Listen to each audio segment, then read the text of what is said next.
Today is Wednesday, and that means it's time for this week's market update. It's also the first Wednesday of February, which means I've got data for what happened in January. New listings were up in January's Whatcom County residential market. We had 167 new listings brought to market in January versus 132 in December. Median closed price stayed essentially level. It ranged a couple of $1,000s. Days on market also stayed level at 9 days on market.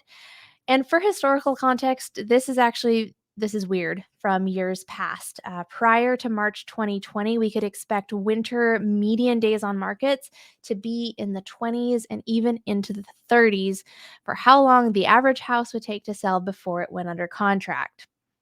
Closed sales were down significantly from 256 closed sales in December to 159 in January. This is to be expected, of course, since a lot of people are doing 30 to 45-day closes and listings drop significantly over the course of the holidays. December is historically the lowest new listings month, and that's been the case every year since 2009. And that is the trough of our seasonality curve. We're looking now towards the upswing with new listings coming on the market and that number increasing each month into the spring and summer. Now, when we look at the difference between January and February for new listings each month, the data is not 100% conclusive over the course of the last several years. Sometimes February's new listings was up from January, sometimes it was pretty much the same, and sometimes it even dropped a little bit versus January of that particular year.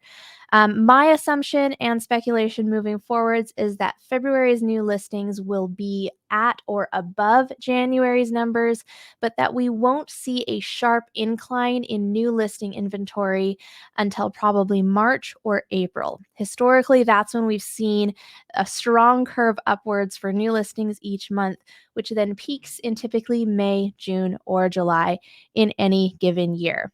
And that was this week's market update. We'll see you next time.